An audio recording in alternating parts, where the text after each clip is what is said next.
all the trials and tribulations that come upon man, is it due to his own sin? Some are, not all. Some are due to his own sins, definitely. And some are only those trials which are from Allah to purify him. Hazrat Ibrahim alayhi salatu wasalam asked Allah, begged Allah to give him, to tell him the ways of his sacrifices, the paths where he could sacrifice things.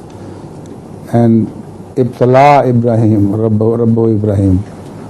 So these are the trials of not sins, but for further purification.